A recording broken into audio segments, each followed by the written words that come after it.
diketahui indeks harga, ya ini maksudnya indeks harga konsumen untuk 2005 sampai 2013 adalah sebagai berikut. Nah, pertama-tama kalian harus tahu indeks itu sebenarnya aslinya tuh datanya dalam percentage ya. Jadi kalau dikatakan 130 sebenarnya 130% gitu ya. Nah, sebenarnya aslinya 1,3 tapi dikali 100 gitu ya. Nah, terus bagaimana kalau seandainya ada soal dibilangnya indeks harga, tapi ditulisnya bukan seperti ini. Misalnya 2050, 2005 sorry, bukan 90 aja, tapi ditulisnya $90. 2006 ditulisnya bukan 100 tapi $100. Nah, ini salah ya. Nggak boleh pakai dolar karena bukan kan, kecuali kalau basket. Kalau basket iya pakai dolar. Karena kan basket ceritanya buat dia harus keluar uang berapa banyak sih untuk bisa memenuhi standar hidup yang diukur dari basket. Nah, itu baru pakai dolar. Kan expenditure. Tapi kalau CPI nggak pakai dolar gitu. Nah, bagaimana kalau seandainya soalnya dikasih tahu, dia tuh dikasih tahu indeks harga, tapi ininya pakai dolar. Apa yang harus kalian lakukan? Asumsikan dolarnya nggak ada gitu loh. Jadi jangan jangan merasa karena kan soalnya indeks harga, tapi ada dolar. Terus kalian asumsiin, oh ini basket tiap tahun. Jadi kalian cari dulu CPI-nya. Enggak ya. Yang salah soalnya gitu. Maksudnya ada simbol dolar ini membuat seolah-olah si CPI ini adalah basket, padahal bukan gitu loh. Ya, jadi kalian tetap berpegangan sama kalimat soalnya. Diketahui indeks harga, sekalipun soalnya bilang $90, $100. Nah, kalian bisa hilangkan si dolarnya itu gitu ya. Maksudnya diabaikan aja lah, dianggap nggak ada si dolarnya. Jangan gara-gara ada dolar, kalian langsung, oh mungkin maksudnya bukan indeks harga kali, maksudnya basket. Nah, itu lebih fatal ya. Jadi dolarnya diabaikan aja. Ini saya udah ceritanya saya nulisnya benar ya, nggak pakai dolar, langsung ke angka. Nah, berarti soal ini kita bisa bisa ditanya apa aja nih dari maksudnya dari informasi ini kita bisa ditanya apa aja ya. Yang jelas dari data CPI yang ada kita bisa nyari inflasi. Nah, udah tahu dong nyari inflasi gimana caranya ya. Eh, Cara nyarinya adalah kita inflasi itu rumusnya gimana? Sebenarnya sama aja ya CPI tahun ini. Karena inflasi itu kan artinya apa? Terjadinya kenaikan harga barang secara keseluruhan. Berarti supaya kita tahu ada harga yang naik, kita bandingkan dengan tahun sebelumnya. Jadi CPI tahun sekarang dikurang CPI tahun sebelumnya, dibagi dengan CPI tahun sebelumnya. Nah, ini dikalikan dengan 100 karena mau jadi percentages ya. Nah, kita tidak bisa mencari inflasi tahun 2005. Kenapa? Karena kita nggak punya informasi inflasi tahun 2004. Padahal kalau T 2005, T-1-nya 2004, maka kita tidak bisa mencari inflasi di tahun 2005. Tetapi kita bisa mencari uh, inflasi di tahun 2006 sampai 2013 karena kita punya informasi T-1. Nah, kasusnya sama ya nanti. Ini kan kebetulan kasusnya CPI. Kalau pakai deflator, sama ya rumusnya GDP deflator tahun ini dikurang deflator tahun sebelumnya dibagi deflator tahun sebelumnya gitu.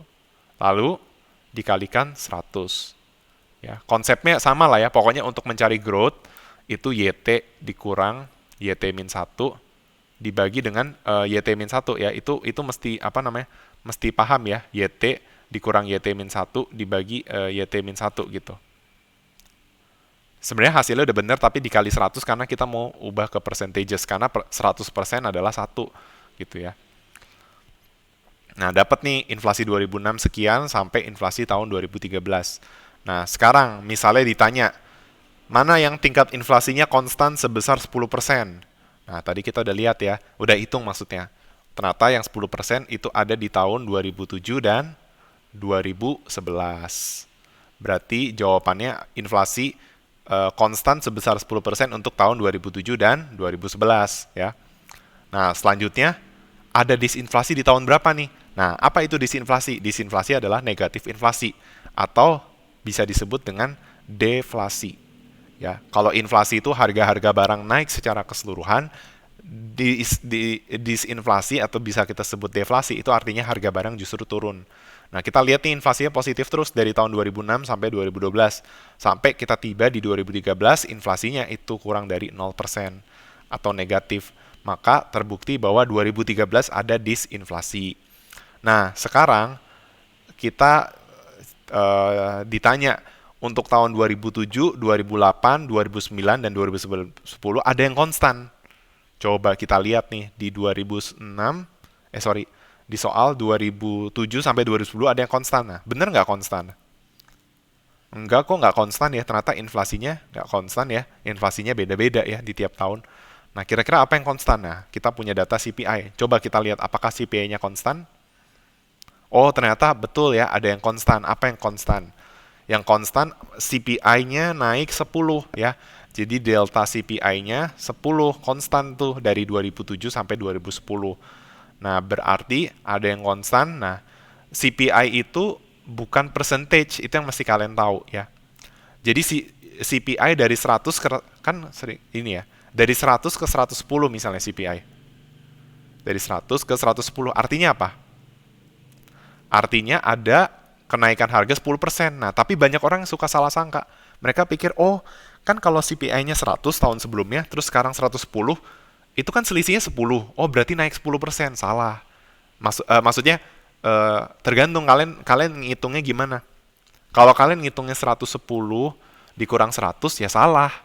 Tapi kalau 110 kurang 100 per 100 itu baru benar. Karena nanti ada kasus misalnya dari 150 ke 200. Nah, itu bukan 50% itu ya.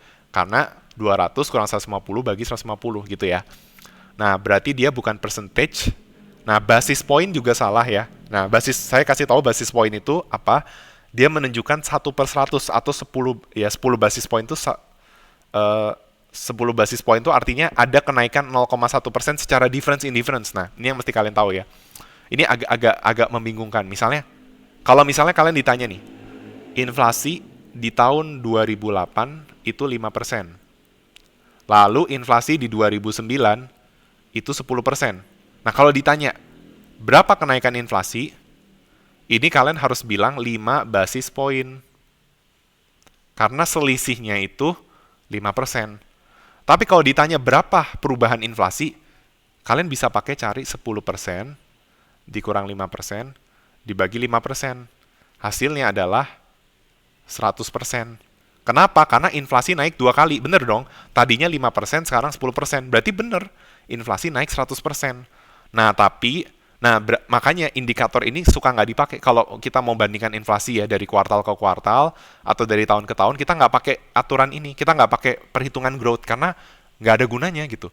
Ya bisa aja 100% kalau misalnya nih, inflasi bulan Januari itu 0,1 gitu. Terus inflasi bulan Februari 0,2.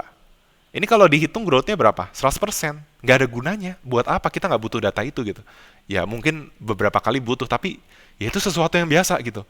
Tapi kan ditampilkan dengan luar biasa gitu. Yang kita butuh adalah kita pengen cari selisihnya gitu loh.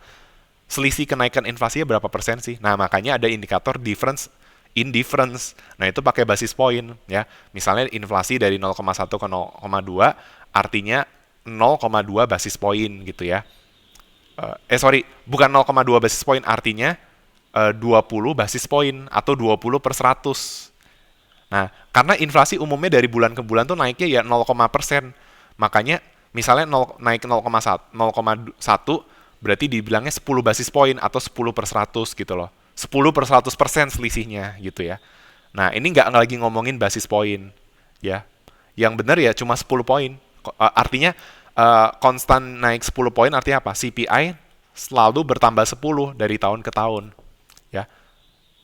Karena ya bukan percentage point ya, karena dia satuannya adalah si CPI gitu ya. Jadi memang betul ini ada difference in difference, tapi sebesar bukan 10 percentage point, bukan 10 basis point, tapi adalah 10 poin. Oke? Terima kasih atas perhatiannya.